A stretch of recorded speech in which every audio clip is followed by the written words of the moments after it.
Welcome to Mfahl. In this video, I would like to introduce you to the history and what really got us started in this business of domestic forestry.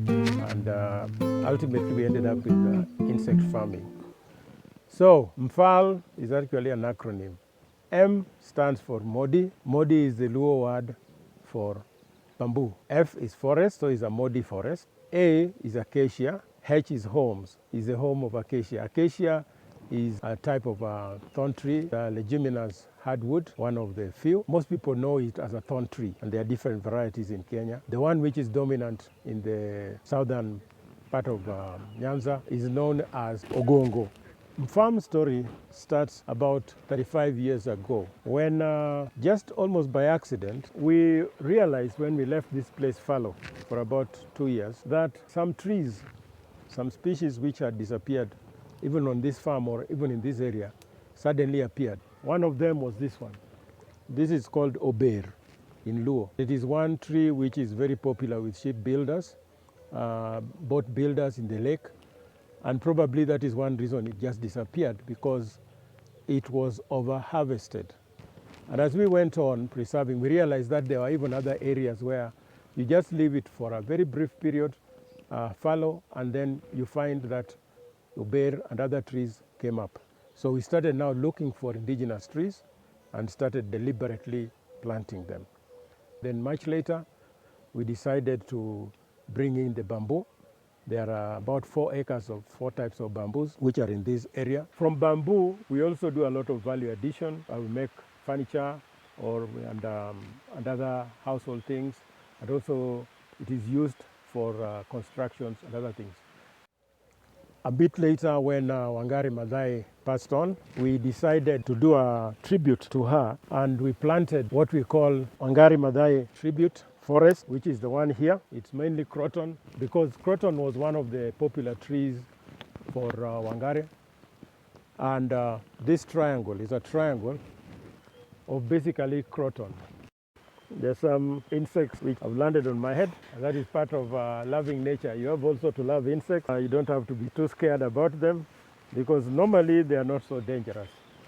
When we started doing this farm, initially there was some rainfall, yes, but it wasn't as much. But what we have realized is that just like now, you are noticing there is rain. This is not very rare here. This area, even if the surrounding doesn't get rain, we have never counted since the last 10 years or so 3 weeks without rain here. Whatever happens, this place doesn't go without rain for 3 weeks. If we reach 3 weeks, we are just panicking, because for us that is drought. Now, we attribute that to the trees, because even if you walk 1 kilometer away from here, right now you will not find rain. When it is this light drizzle, you will not find rain. So the forest, I believe, has really shifted the dynamics of weather in this place.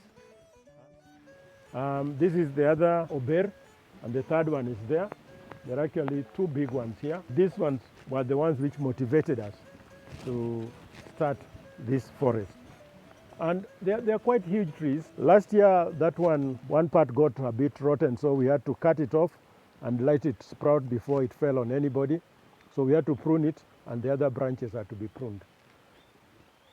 After we started this project, the Kenya Forest Research Institute, we contacted them with KFS, Kenya Forest Services, and they actually have been working with us since then. And they encouraged us also to start a nursery, which we've been running.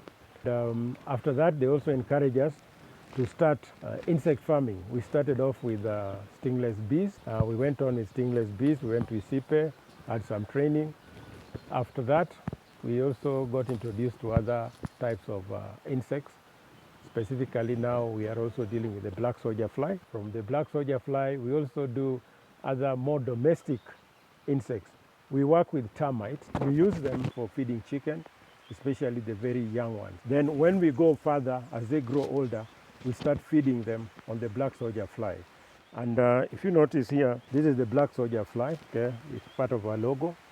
And it forms the A. And then because we deal with a lot of ecological and environmental management, we say that we manage ecosystems. Because what we do here is trying to just allow nature to work for our advantage and also for advantage of nature. Now, something else, it might sound a bit contradictory, but we also do charcoal briquette. And most people would wonder, how can you maintain a forest with burning charcoal? For us, it's easy. Like when you look at trees where you find a tree either has a problem or it has overgrown and is likely to be heavy for the rest of the tree, we prune it. And then we use that pruned part to make charcoal. You don't have to cut the whole tree. You just keep on pruning its parts. And also when a tree grows total, like these ones are forming the fence, we don't allow it to go too far. Once it has grown into a straight tall tree, we keep on pruning it so that the pruned part can be used for charcoal and other activities, but the main stem grows so that it forms timber for a later use, or even as we go on, we can still use it for charcoal and other activities. You don't have to cut the whole tree. Pruning trees is part and parcel of letting a tree grow. If you look at tea, we drink tea every day because tea is being pruned every day and it grows and regenerates. So that is how trees should be handled. So for today, I think we've had a good show of Mfahl. We'll be hoping to be meeting you in the next videos. We hope to be introducing the other all aspects. There are a few things which probably we have not dwelt in today, but we can introduce them as we go on with the other videos. Thank you.